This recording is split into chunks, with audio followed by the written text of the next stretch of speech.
Leeny. Hi everyone, welcome, welcome, welcome. How's everyone loving East Vietnam? Full thoughts, feelings, excited, enjoying the weather? Yeah, okay, Ho Chi Minh next time maybe, and we can all enjoy some sunshine. We've been learning a lot though. All sorts of things, I think. It's been really interesting for me. Gaming today, yesterday, ZK roll-ups, EVM. It's all very exciting. It was great to have Vitalik as well. He was great. He's been around today as well. So it's really, really nice, I think, for Vietnam to have so much support from the Ethereum community as we grow our little blockchain world. Today we're going to be learning about cross-chain interoperability, which sounds boring, but actually is really, really important. Because if we don't have an ecosystem where projects are connected and can talk to each other, it's not going to grow. And that's the aim of the game, really. Let me introduce myself. My name is Rebecca Jones. I am the founder and CEO of Block3 PR, which is a boutique public relations agency. We work with Web3 startups like you, so come say hi if anybody's interested in PR.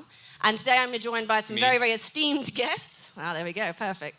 Who are going to tell us all about interoperability, what it is and why it's important. I have Leeny Luong, I hope I'm pronouncing your name correctly, who is the head of marketing at the Abelian Foundation. This is going to be a very big challenge. Faraj Abatelibov? Almost. Okay, thank you. Thank you very much. Who is the CBDO of EY, I believe? Yeah, okay. And we've got Toby Gilbert, who is the CEO of Coinweb. Hi, Toby. Thank you for joining us. Thank you for having me here. And Soorya, who is part of the developer relations team, I believe, at Hyperlane? Yeah. Yes. Okay, good. All right, well, thank you for joining us, everybody. So I think maybe we'll skip over the what is interoperability. I think probably most people know what it is, but why is it important? What are the benefits of interoperability for Web3 blockchain projects? Maybe, Toby, you could start us off on this one. Sure. I think there's a generally accepted fact that the access that you have to data determines how valuable the app is that's consuming that data. If you're confining yourself effectively to only data that is being stored on one particular blockchain, that is a limiting factor to then the value that your dApp being built on top of it is assuming, per se. Okay, so limiting data. Leeny, from a marketing perspective, actually, I'm curious, what do you think the benefits are of interoperability for projects? First of all, I think one of the biggest challenges that we have in the space is that security is actually a very, very big concern, not just on the interoperability part, but mainly in the entire blockchain. So from a marketing standpoint, I would say that it's very important to be loyal to the community, be transparent. If any problems occur, get it fixed as soon as possible instead of dragging it down the line on the marketing perspective. On the other side, I think community building and having a great team that I have. I have one here somewhere at the audience, Lisa somewhere here, not sure. She's doing a really good job in, helping out on solving the problem whenever there's been any problems escalating. She's always the first one coming in and helping out. And Soorya, in your experience, what are we trying to get with interoperability? What's the benefits? So yeah, as we can see, like day by day, like we can see a lot of L2s are coming, L3s are coming. Each blockchain or each network focusing on one particular, maybe they're improving on some particular sites, and the whole thing is like fragmented right now. And so let's say, for example, like Arbitrum and Optimism having the daily transaction limits. At the same time, we can see new chains like Celestia's coming towards for the settlement layer. So if you have that interop, we can use particular chains for particular use cases, and together we can bring total utility and onboarding as well, like which will improve totally, yeah. Onboarding here. And Faraj, from your perspective, benefits of interoperability. First, let's ask our audience if someone understands what is an interoperability, right? Please raise a hand if who knows what the word interoperability is. 1, 2, 3, 4, 5, 6, 7, 8, 8. So we're talking to 8 people, right? Okay. Well, I assume being at an ETH conference that we might have a bit of a clue on what interoperability is, but please Correct. tell us. Okay, so interoperability, it's basically connecting the chains, like Ethereum is a chain, if someone doesn't know, and then other ones into one web, right? So it's like having a website, so to go to some other website, there's an Amazon, you can do a little bunch of stuff there. There is NBA, you can watch NBAs there. There is something, and imagine you cannot move. Or to move, you have to wait for half an hour, right? And to buy a token of your website to actually move somewhere else, right?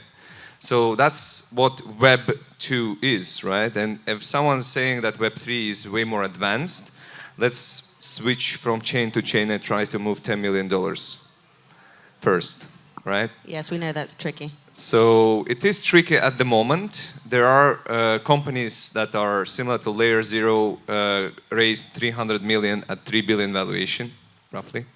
There are like hundreds of millions of dollars in investments into the XLR, Wormhole, backed by Jump Crypto, Chainlink, CCIP. All of them, they build bridges, right?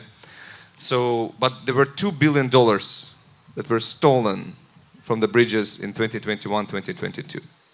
So security, in my opinion, is one of the major issues. And second one, so no one wants, like, how long ago have you heard that the banks lost $600 million?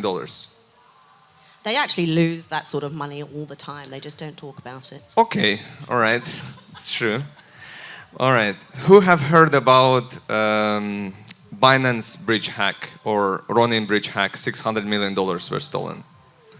So way more hands, by the way, more than people heard about interoperability, right? Right. So security, that's to me is paramount. Of course, speed, easiness, one-click solution. You don't need to choose a token to pay for from your wallet. You know, user experience, speed. And you don't need to think which chain you're working on and what you need to do, account abstraction. Right. But if you don't have security, you don't have anything. Absolutely. So security is a very big part of this, and I think you've raised. I'm going to go off script slightly. You've raised something about bridges versus interoperability, and I know we were talking about this, Toby, earlier. That there is a big difference between a bridge and sort of an interoperability piece. So could we talk a little bit about that just very, very quickly? Because, maybe people don't really understand the difference between a bridge and interoperability. Would you mind, Toby? Probably because it hasn't been solved yet. I mean, at the core of this. I mean, bridges are effectively taking two very secure databases, trying to move in between them, being the L1s, and then injecting an inherently insecure bridge, which it could be a blockchain itself, without the same level of consensus that the two underlying chains have, and that then becomes the attack vector which people go after, hackers go after. So when the assets are moving between the secure point A and point B, being the bridge, and that's what gets attacked. And this has been, I would say, a temporary solution, because communities have realized that they have to and want to move between these different chains, be it moving assets or by combining information for applications. And so these bridges have become a necessary evil in place of no better solutions to date, which are being worked on, I would say. I hope there's no one from a bridge here hearing us call them evil. So now you're in developer relations, so perhaps you might be able to help us understand what the challenges are when it comes to achieving interoperability technically. What's standing in our way right now? So a couple of issues which are from the in-depth level itself, from the consensus, starting from the consensus, and for each chain, the governance model might be different. Security model might be different. So for incorporating everything and at the same time keeping it secure as well as fast is very hard sometimes, because whenever we try to collaborate with a couple of protocols, it's very hard to see that their architecture might be entirely different. And either we have to fully adjust or they have to fully adjust. So there is no set of standards right now for easier like collaboration with them. So that is one of the issues which we felt. Okay, so a lack of standards. Leeny, in terms of, I kind of want to circle back onto the marketing angle here. Actually, are there challenges? Well, not necessarily marketing, maybe even more community. Are there challenges when it comes to convincing people, perhaps that are diehard Ethereum fans, that they need to, have another chain, or interoperability is important in terms of growth and marketing and that sort of thing? Is there any challenges around that?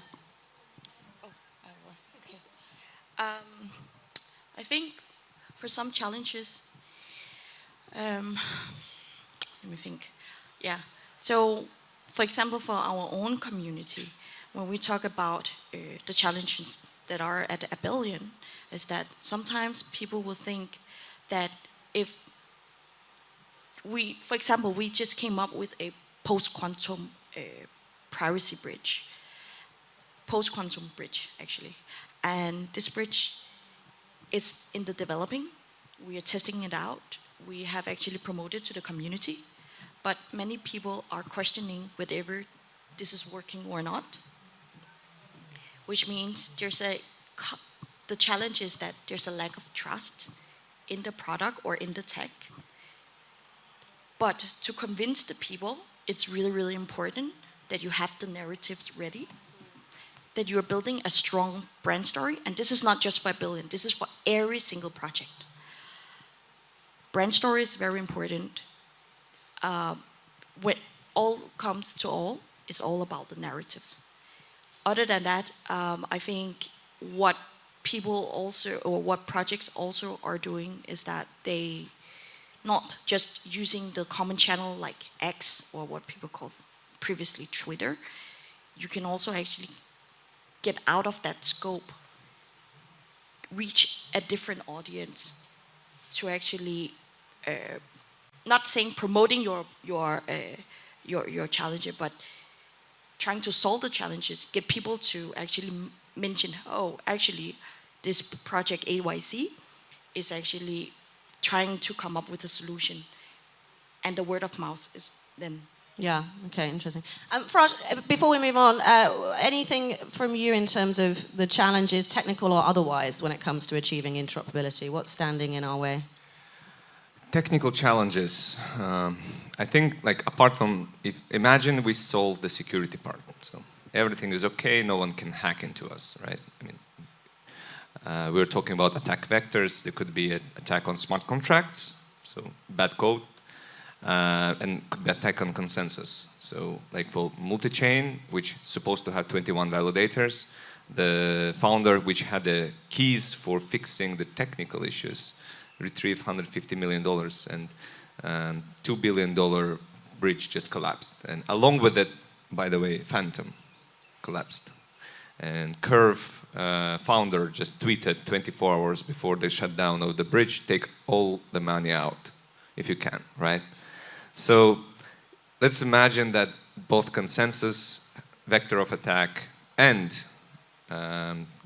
smart contract level of security, which leave the loopholes, like wormhole hack, then the guys just printed 120K Ethereum out of nowhere and moved them. So we due to bad contract, that's solved. So security, not a problem. All right. So second one is how do you ensure that all blockchains actually utilizing the same rails? And relatively, first, standardization.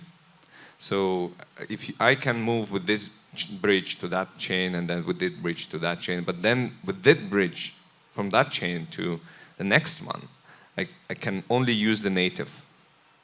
So actually, I do not have the control. So it's like, imagine a map with cities, and you connect them with roads. But some of them are the roads for bikes, and some of them are roads for pedestrians. And there are no roads, like interways, right, in between.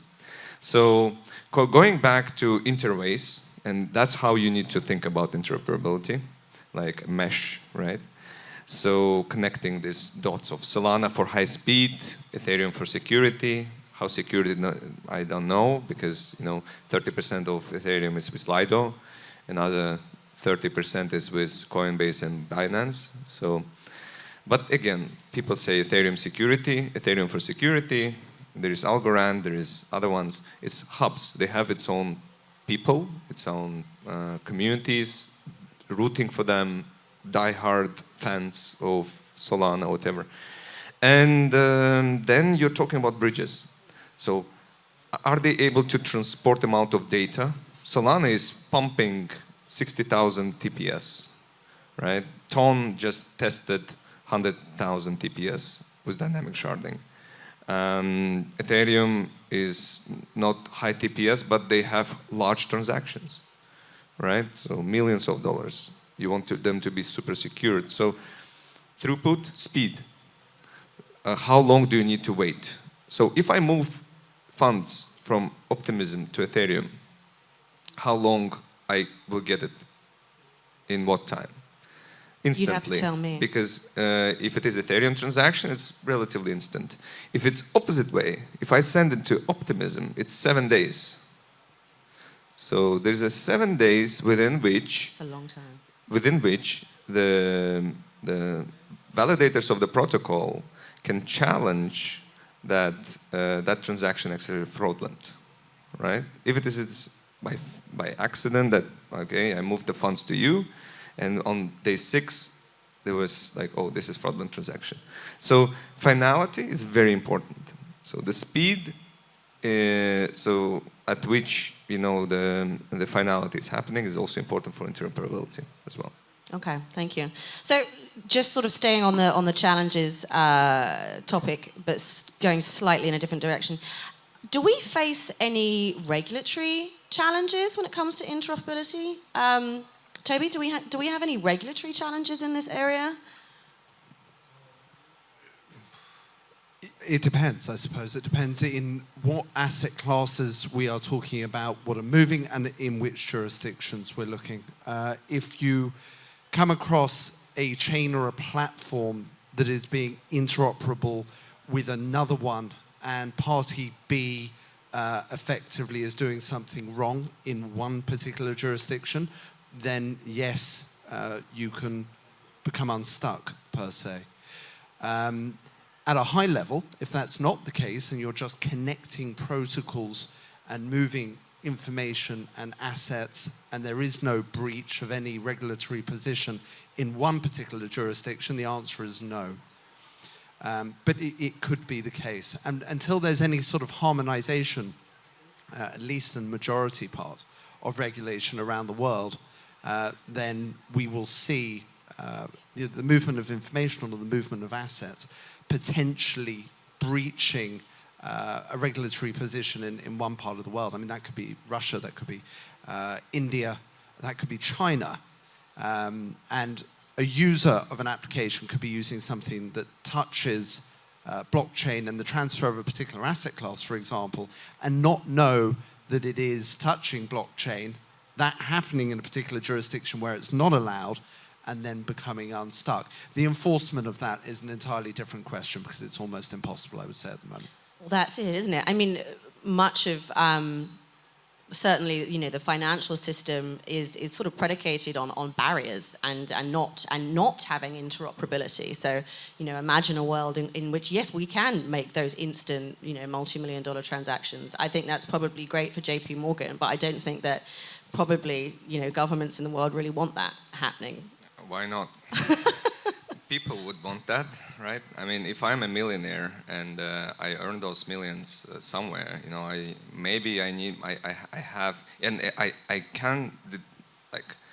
can support all the documentation and file taxes and be law-abiding citizen. But sometimes if I move funds, I want to have my freedom, right? So now bank can actually freeze my accounts, regardless of if it is if they wish so. If I'm a politically oppressed person in Kazakhstan or in Turkmenistan, imagine I have my life savings And suddenly, I mean, I had a road accident with son of a prime minister. And, you know, I just want to leave. I don't want to have any troubles, but I want to leave. And I want to take my money with the bank to another bank. I can't. Right? Right, they make sure you can't, yeah. I mean, it's impossible. So, but if I put it on my Bitcoin and I will put it in my pocket as a thumb drive, or even if I will memorize my 12 words, I can go and then I can retrieve those money in another country. And I can use it on whatever I want.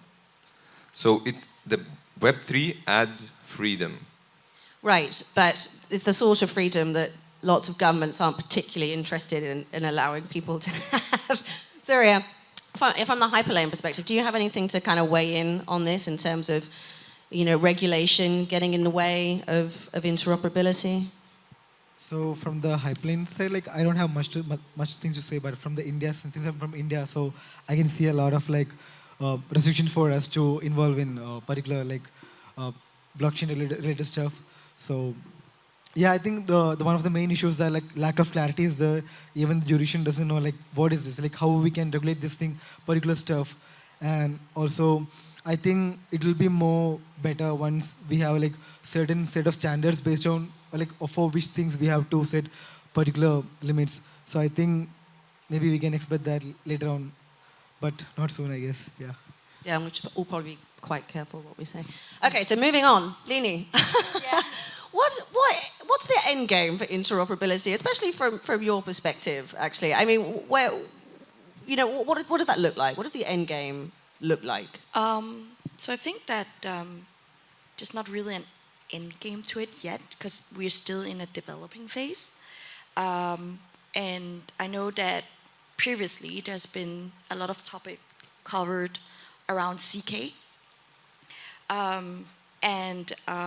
Like covering the CK knowledge proof.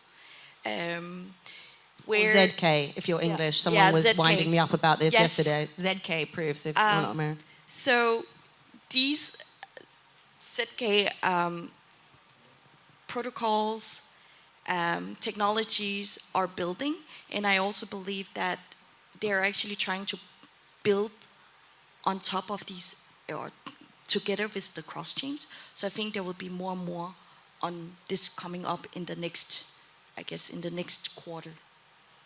Okay. Can someone, do you know, maybe Faraj, because you're very good at explaining things, what is a ZK roll-up? ZK rollup, 7 days finality, that optimistic rollup. Optimistic rollup, why it's called optimistic? Because the sender is an optimist, that nothing is going to happen to my funds, and there are detectors and validators that would validate the transaction, and if they validate that it's wrong, they can stop it and revert it, right? So that was, it's called optimistic. ZK rollup works with zero proof technology, which works with advanced cryptography. And if you do not understand what Merkle tree and Merkle proof is, maybe it's enough for me to say about the fancy words. But they basically allow for confirmation that something has happened without revealing the information. So if I will just say that, okay, I'm sending like $10 million to buy a yacht, yeah, but someone needs to actually check that I actually did that, right? So they can send the, I can accept the ZK proofs to be sent to me, and I will just revert back without revealing the entire details, but the other person will see that this information exists. For example, for decentralized IDs, everyone would need to understand who this person is. So if it is based on the ZK proofs, I can log in, they will say that this is a real person, he has all this information, it's actually, but they will not see the information. So that's the difference. And ZK rollup means the instant finalization. It requires a lot of computational power, but instant finality. So because it requires a lot of computational power because of advanced cryptography, it's expensive. So that's why, you know, the Linnea, is a ZK rollup, Polygon ZK VM, Immutable is working with Polygon on that. So Polygon paid $450 million for ZK team, and that's why they are like one of the like avant-garde of ZK technology. So beyond the exciting world of ZK, what are we looking at in terms of an end game for interoperability? Do you want to say something quickly, and then we'll move on to? Like how you use internet now should be the same how we use Web3 now. So André Cronier, who is a co-founder of Phantom, which was unfortunately kicked by the multi-chain hack, and it's a great technology. They have a very nice working blockchain, and he is like one of the leaders and founders of DeFi, right? He's called father of DeFi. So what he's saying is that we are in 1990s, like 1991. Even he says, like I think it's 98, but he says 91 of technology of internet. We're still on dial-up connection. Do you remember the sound of dial-up connection? I do, yeah, I really do. And I'm watching the screen load like pixel by pixel by pixel. So now everyone is talking about mass adoption on the TikTok style. What's the next TikTok app? Oh, I'm working on it. And what he's saying is, listen, let's try to move towards at least ADSL. And then maybe fiber optics. So don't get ahead of ourselves, is what you're saying. Work on infrastructure first. Okay. All right. Yeah. Toby, what are your thoughts on the end game for interoperability? What does the utopia look like? I think I would have to agree with you. I think we can't talk about what that end game is until we lay the basic pipe works to actually make sure this is usable without us getting hacked every 2 minutes and so on and so forth. So instead of me answering the question as to what the end game is, what should it look like in 12 months from now?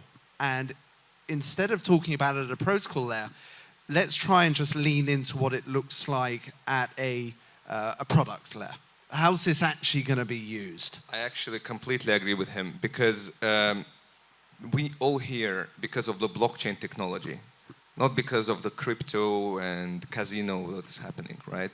So blockchain technology is same like AI technology. And until ChatGPT came in, everyone was talking about advanced version of machine learning. The safest profession is creators. Safest. Machines will never learn that. All AI algorithm a year ago couldn't draw a picture. And now we're living in a completely different world, right? Yeah, they can even do videos of Taylor Swift now. Yes. So that's why he's saying about 12 months from now, where we would be. Correct? I couldn't agree more. But what does that actually look like? And if we break it down into two parts between Web3 native users and how they'll be using it, and Web2 upgrading to Web3 users. One of the most common questions I hear having a grant program that we give out to projects that are building on top of us is, I want to be able to grant farm, thus how can I touch several chains in parallel at the same time? But more importantly than that, how can I access the communities of multiple chains as a native Web3 product? Because I've got, I'm tinkering around in coding, I've come up with a dApp, how do I get customers for it? What is my quickest route to market? Well, it's to go into the Discord, to the Telegram groups of all these underlying chains and say, I've got the best app that's out there. But at the moment, you've got to pick your poison on one particular chain, accessing one particular community. Interoperability in its best form for a dApp taking advantage of it would be to enable that dApp to gain access to multiple communities of multiple chains in parallel. It's just opened up the customer base.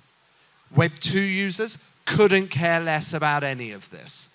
And in large part, they don't want to know what chain they're on and what's going on. All they want to know is the network speed is consistent. They want to know that the fee basis is consistent.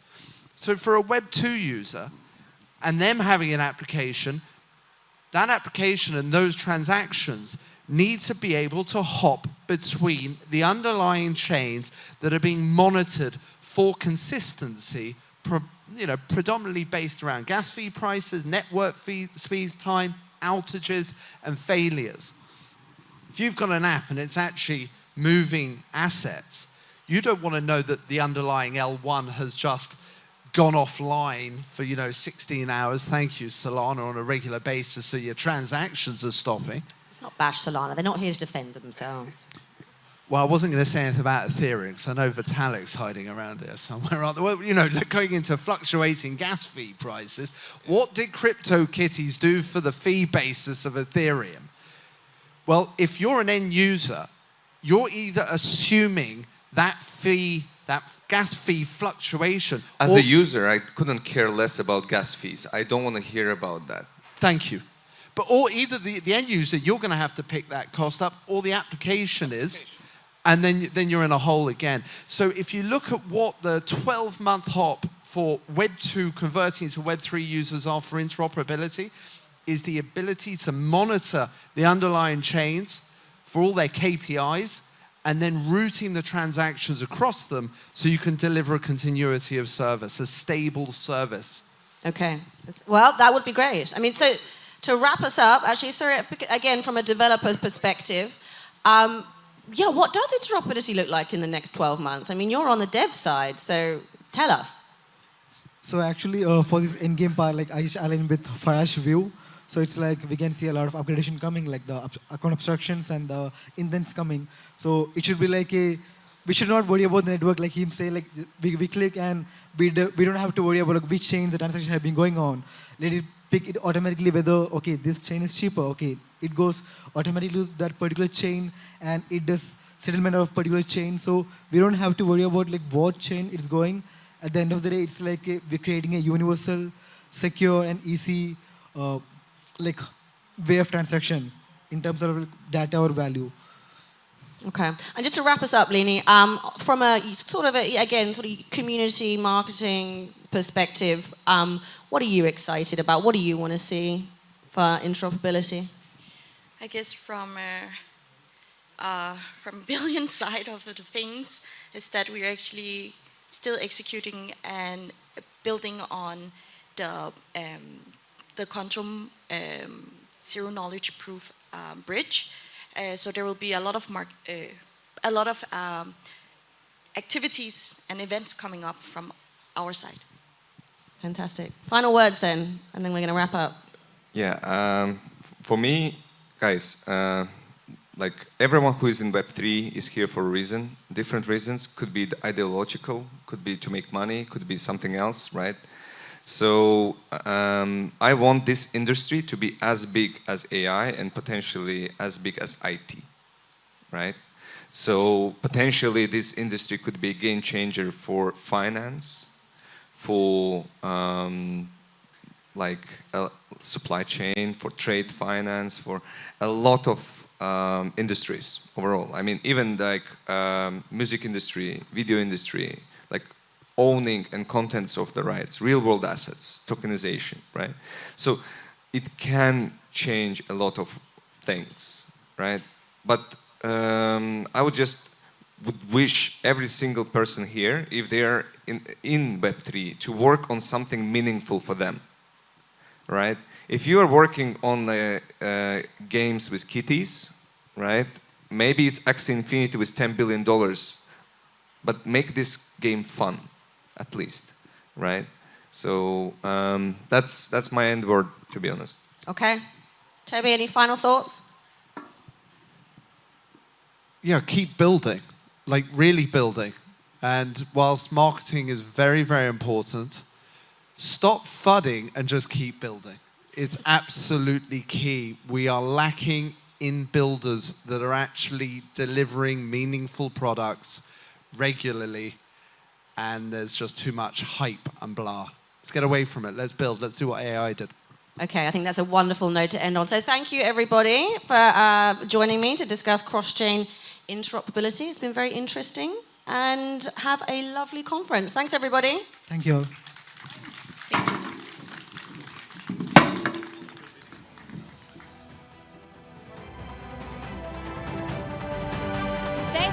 your insightful panel talk from you guys.